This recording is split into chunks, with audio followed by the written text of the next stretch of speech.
Bé, doncs, fent una mica de resum, hem parlat d'influència a les xarxes internet, com morir d'èxit, la gestió de l'estrès.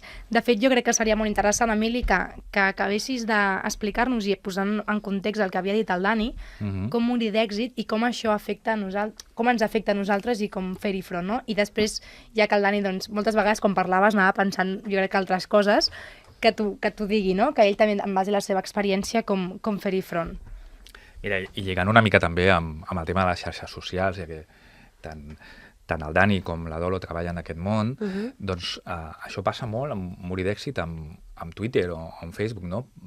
Community managers doncs, que ho treballen molt bé i que doncs, potser tenen una repercussió a la xarxa o al contrari, que treballen molt malament. I un tuit o un post doncs, que en principi no tenia més disposició de fer una notícia o alguna cosa, es crea una avalanxa de retuits o de me gustas o compartidos o de comentaris crítics, no?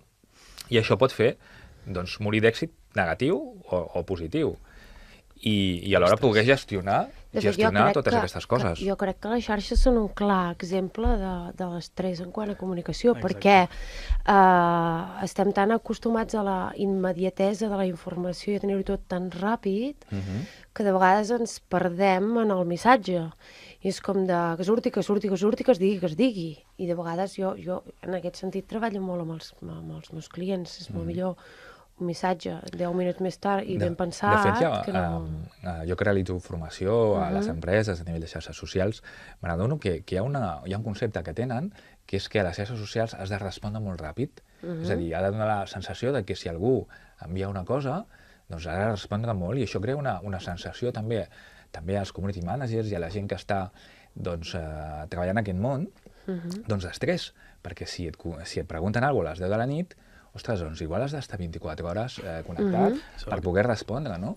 I això crea, al final, una situació d'estrès a la persona que dinamitza aquestes xarxes socials. Això que anava a comentar, tant per bé com per dolent, no? Tenim casos d'ara que potser algú que no volia volia tenir repercussió ha tingut moltíssima repercussió, o algú que buscava repercussió i l'ha aconseguit, no? Com per exemple el vestit que vam tenir fa 2 dies. Sí, si era blau o era daurat, no? Exacte, són coses que surt. Aquest sí que era intencionat, no? Però casos que hem vist d'algú ha fet un tuit que una mica així fora de lloc i que ha tingut una repercussió que no volia i l'ha tingut obligat. Clar, i hi ha empreses que potser no es coneixien o es coneixien molt poc i gràcies a això. O estereotips que s'han creat en les xarxes de dir s'ha d'actuar d'una manera en concret. I per què? Jo de vegades ho dic, no hi ha res que sigui llei a les xarxes. Exacte. Si no actues d'una manera en concret, sempre i quan siguis educat i sempre i quan tinguis un cert respecte per les persones que estan escoltant-te o que t'estan seguint a la xarxa. No hi ha una llei que determini que si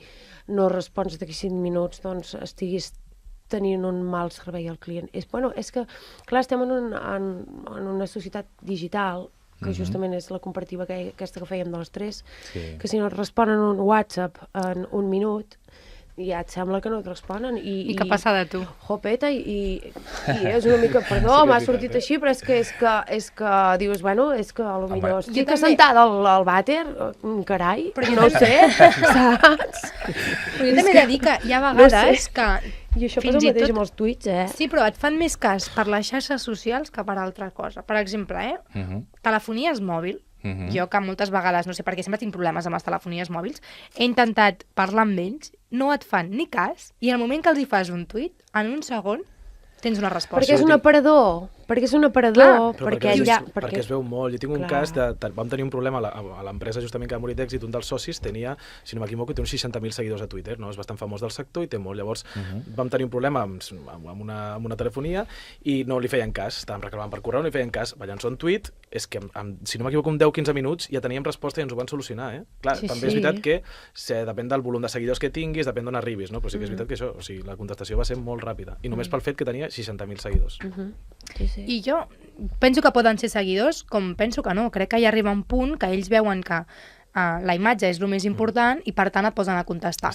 Jo del que em queixava al final era, escolta'm, per dir-me això m'ho pots respondre exactament igual per correu. El que em fa ràbia és haver de recórrer a una xarxa social per dir-te exactament el mateix. Perquè en certa manera, que és el que parlàvem en l'altre programa que estàvem amb l'última vegada que vaig venir amb el Felipe, que dèiem la veracitat de la informació que es fa servir a internet. Vull dir que de vegades tothom es pensa que tot és veritat.